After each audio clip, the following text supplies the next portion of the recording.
Welcome to Home Care Connection. I'm Harry Snyder, your host. The theme of our show today is comfort food for the busy caregiver. When people are placed into the role of caring for a sick family member, whether it is a parent or a grandparent or anyone who is living in their home, it is quite often that those folks tend to take care of the person who they're caring for, even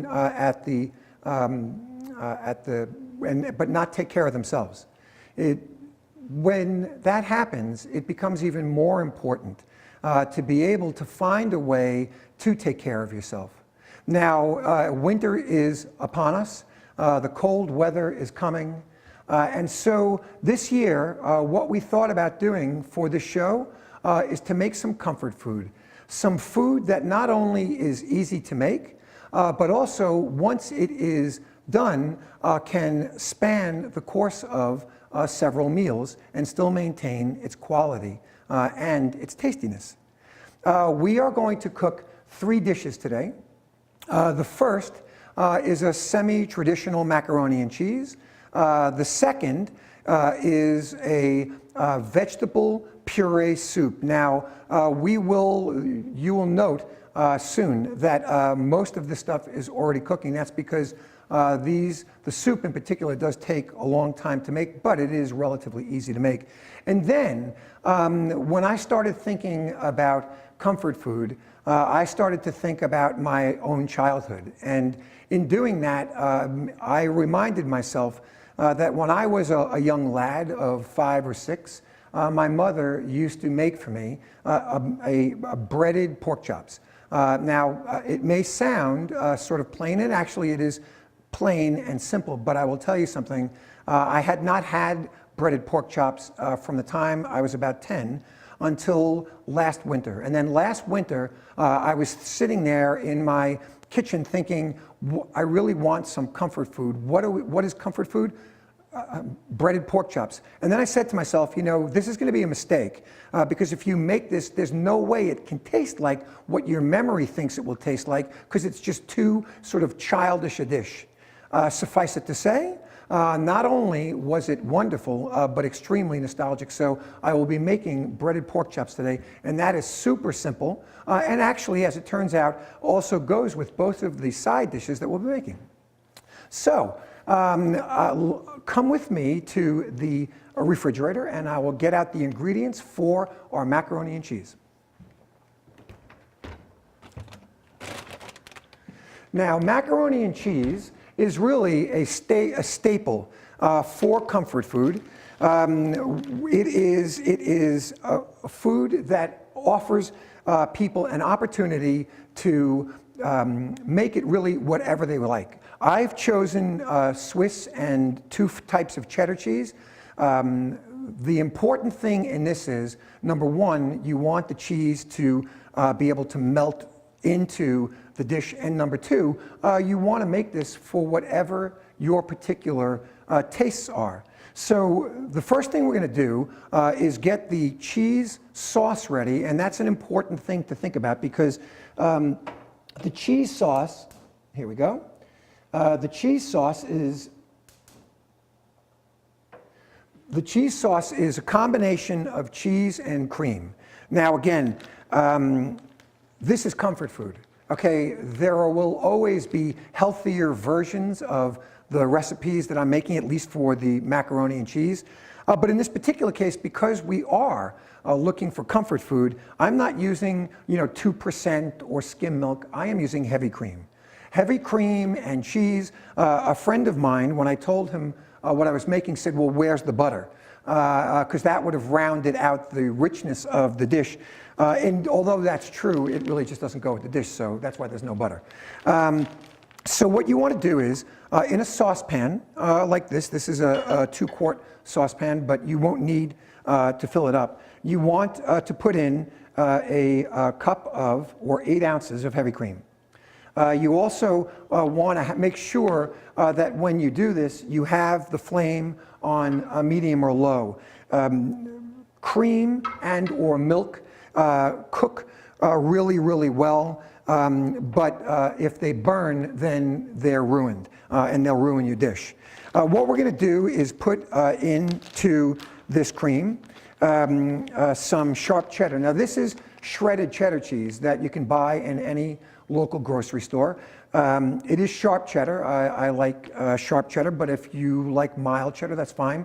If you don't like cheddar at all, that's fine. But you want to make sure that whether you buy pre-shredded cheese or if you buy a block of cheese and then shred it yourself, that you nonetheless shred it before you put it in to the cream mixture, because what you're looking to do when you do this is in essence create, it's not really a roux because it's not flour, but it will come out like a roux. A roux is a sort of thick sauce that is used in a lot of cooking.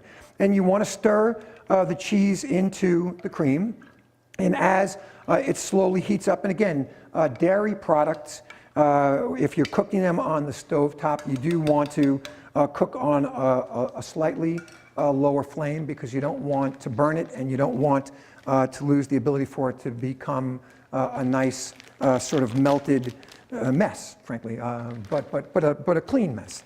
And then I'm going to put another 8-ounce package. Now this is the cheddar cheese. So in the 1 cup of cream are now 16 ounces of shredded cheese. And because the cream is in there, rather than the cheese clumping, the cheese will melt in with the butter, with the milk, and it will become almost like a sauce.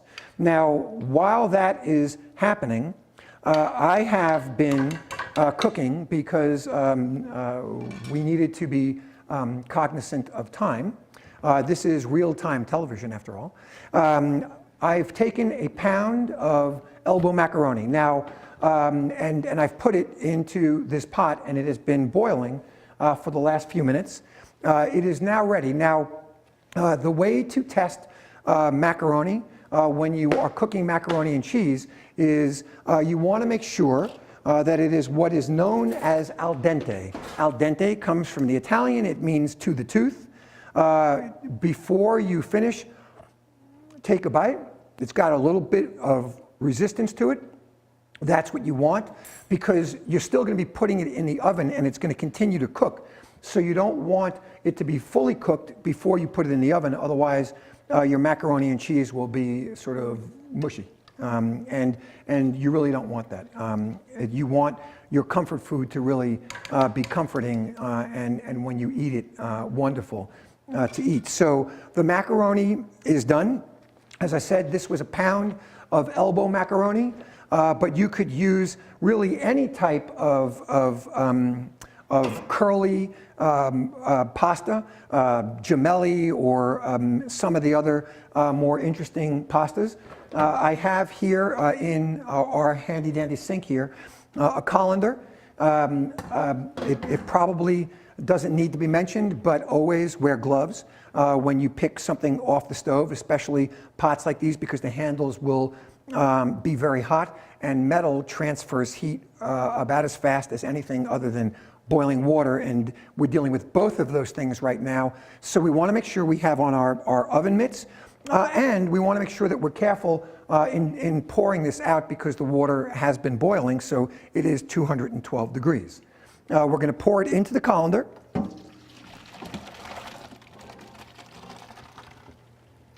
And it is that simple. The pot is now empty, with the exception of a couple of stray noodles, which we will get out now. And that pot is ready to be cleaned. I am a big fan of cleaning while you cook.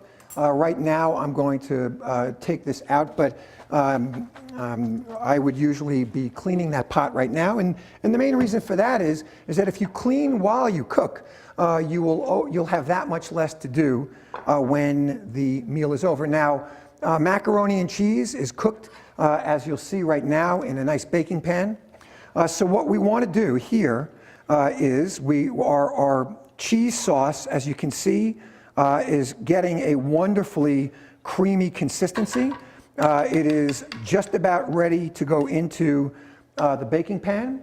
We're going to start with the noodles, and so we're just going to simply take them out of the sink and put them into the baking pan. And as you can see, a pound of noodles pretty much fills up a baking pan. This is a 12 by 9 inch baking pan. And before we put the cream sauce on, we're actually going to take our last 8-ounce bag of cheese, and we're going to sprinkle it all around the macaroni and cheese that's in here now, because we want to have a couple of different consistencies, textures, when we are cooking. And now our cream sauce is ready, and I don't know if you can see this, but if you can, it is a wonderfully creamy, gooey cheese, and we're going to pour it over the macaroni and cheese. Now, when you talk about comfort food, macaroni and cheese is really one of those beginning and end of the conversations. It's hot, it's got cheese, which of course makes everything better, and as I said, it's wonderfully reminiscent of childhood, and that's what most comfort food is. Now, the other thing you want to do, and this is of course optional, it would be to put some breadcrumbs on the top of this. Now, the breadcrumbs, as you can see, this is a low-carb meal. The breadcrumbs will add a nice little bit of crispiness to this, and again, when you think about a dish that is primarily pasta-based and cheese, having that textural difference in the meal is just going to be pleasant. So this is now going to go in the oven. The oven has been preheated to 375 degrees. It's going to go into the oven. The good news is that the cheese is already melted, so it probably won't need more than about 20 minutes to a half hour to cook. But that is generally what macaroni and cheese needs, is around 20 minutes to a half hour to cook at 375 degrees. Now, what we're going to do is we are going to make what would arguably be the main course of this meal. Again, we'll go back to our refrigerator. What we have here are our pork chops. Now, these are center cut pork chops, a couple of eggs, and we need our handy dandy breadcrumbs again. And what we're going to do now is we're going to make the stuffed pork chops. Now, the good thing about stuffed pork chops is that the pan that we will be cooking in is also the pan that we'll be baking in. And so when you talk about ease of cooking, it's a pretty simple thing to do. So bear with me for a second and we'll get this started. You want to start with a nice skillet. That's what this is called, the skillet, and a little bit of oil. In this case, we have some olive oil. It is my preference, but really any vegetable oil, canola oil, peanut oil would do. And we want to let that get nice and hot, because the key with this is, now pork chops, because it's pork, you always have to be careful about cooking pork, because pork needs to be fully cooked before you eat it, or otherwise you can get sick. So sometimes it's very easy to overcook pork. We don't want to do that. And actually, one of the really cool things about this particular dish is that the breadcrumbs serve as a little bit of a moisture barrier, which actually keeps the pork chops nice and moist, even though they are thoroughly cooked. What we want to do with our eggs is we just take a couple of eggs and put them into a bowl. We're just going to mix it up so that everything is together like that. This is an egg wash. That's what we're going to be doing with it. And then what we want to do is put our breadcrumbs on another plate. So again, as you can see, the construction of this meal is pretty simple. The mac and cheese is already in the oven and cooking, and the pork chops will be cooking very, very soon. And if all goes well, everything will be done by the end of the show. So now, when it comes to breading pork chops, and this is important, but the choice is up to you. You could go eggs, breadcrumbs, or what I do is I take it first and put it in the breadcrumbs, which gives it a little bit of a coat. Then it goes into the egg wash, and then it goes back into the breadcrumbs. It does not get any much better than this. And now what you have is a really nice coated pork chop. I'll do that again for you as we are waiting for our oil to heat up. Again, you really want the oil to be nice and hot. Olive oil heats very well, and it can heat to high temperatures without burning, which is why I like to use it. We will get the second pork chop all ready, and now I think we are ready to go. And so what you can do is, if you want to test your oil, is just drop a tiny little drop in, and if it bubbles, then the oil is ready to go. And certainly once you hear the sizzle, when you put your chops in the oil, then you know you're ready to go. Now, again, this will cook for a second, so let me just step away from the desk. I need to wash my hands off, and I'll get rid of these unnecessary plates for a moment.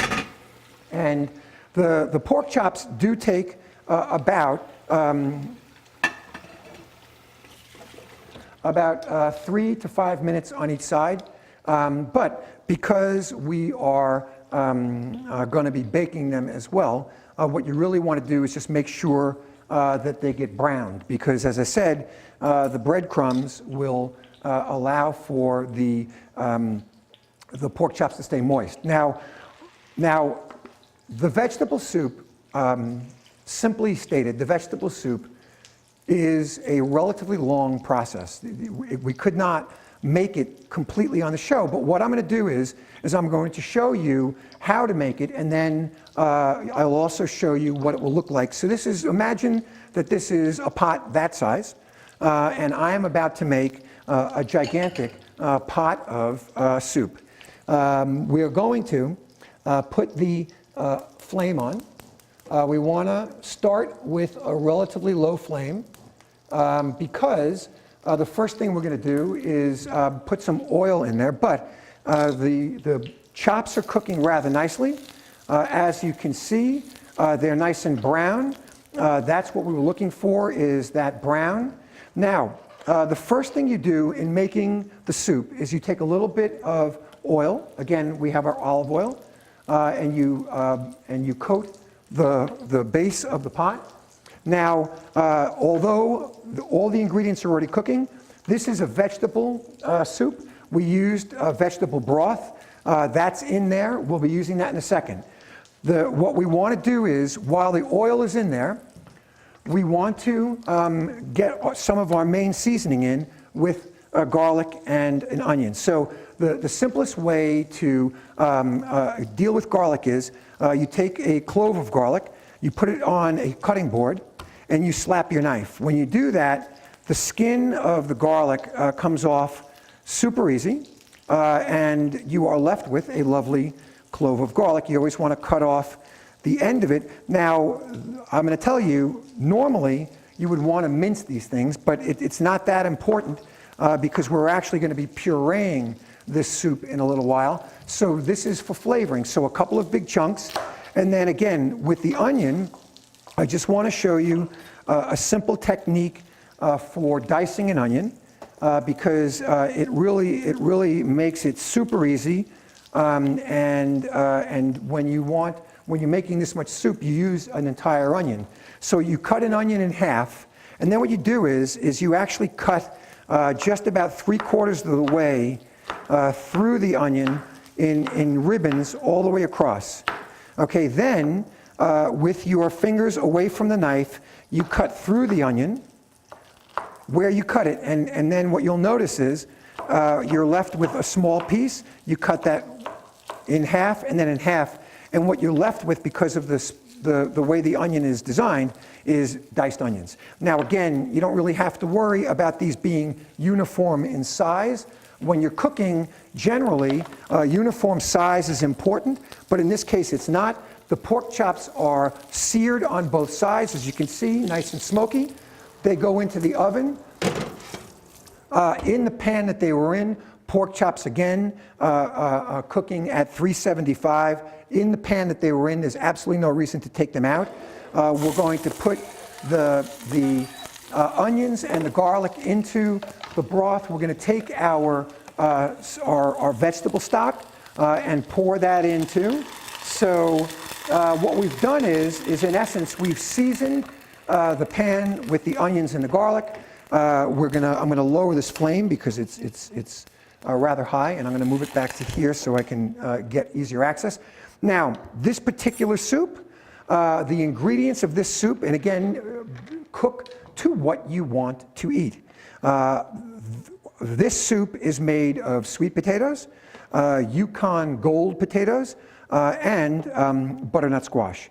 All you're doing with the potatoes and the squash is cubing them, making them, they don't have to be small, because the fact of the matter is that the soup is going to be pureed. And again, I'm going to show you that in a couple of minutes.